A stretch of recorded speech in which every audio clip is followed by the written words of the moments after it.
Vaginal wash ಅಂತ ಏನು products ಬರುತ್ತೆ, ಬಹಳ ಜನ ಮಹಿಳೆಯರು ಇದನ್ನ ಯೂಸ್ ಮಾಡ್ತಾ ಇರ್ತಾರೆ ವೆಜೈನಲ್ ಹೈಜೀನ್ ಅನ್ನ ಮೇಂಟೈನ್ ಮಾಡ್ಕೊಳ್ಳಿಕ್ಕೆ. ಬಟ್ ಇದು ಕಂಪ್ಲೀಟ್ಲಿ ಸೇಫ್ ಇದೆಯಾ, ಅದನ್ನ ಯೂಸ್ ಮಾಡುವಂತ ಅವಶ್ಯಕತೆ ಆದ್ರೂ ಇದೆಯಾ ಅಂತೇಳಿ ಹೇಳಿದ್ರೆ ಖಂಡಿತವಾಗ್ಲೂ ಇಲ್ಲ. ನ್ಯಾಚುರಲ್ ಆಗೇನೆ ಮಹಿಳೆಯರ ದೇಹದಲ್ಲಿ ಅವರ ವೆಜೈನಲ್ ಹೈಜೀನ್ ಅನ್ನ ಮೇಂಟೈನ್ ಮಾಡುವಂತ ಮೆಕ್ಯಾನಿಸಮ್ಸ್ ಇರುತ್ತೆ.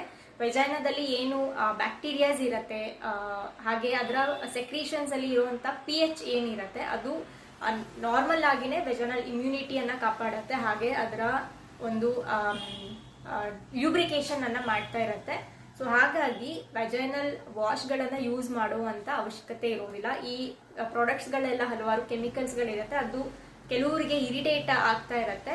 ಯೂಸ್ ಮಾಡಿದ ತಕ್ಷಣ ನಿಮ್ಗೆ ಅಷ್ಟು ಗೊತ್ತಾಗ್ಲಿಕ್ಕಿಲ್ಲ, ಬಟ್ ಕ್ರಮೇಣವಾಗಿ ನೀವು ಲಾಂಗ್ ಟರ್ಮ್ ಆಗಿ ಯೂಸ್ ಮಾಡ್ತಾ ಬಂದ್ರಿ ಅಂತೇಳಿ ಹೇಳಿದ್ರೆ ಅದರಿಂದ ಮತ್ತಷ್ಟು ಸಮಸ್ಯೆಗಳು ಹುಟ್ಕೊಳ್ಳುವಂತ ಚಾನ್ಸಸ್ ಇರುತ್ತೆ. ಡ್ರೈನೆಸ್ ಆಗಿರ್ಬೋದು ಅಥವಾ ಇಚ್ಚಿಂಗ್ ಆಗ್ತಾ ಇದೆ ಅಂತ ಹೇಳ್ಬಿಟ್ಟು ಈ ಪ್ರಾಡಕ್ಟ್ಸ್ ಗಳನ್ನೆಲ್ಲ ಯೂಸ್ ಮಾಡ್ತಾ ಇರ್ತಾರೆ.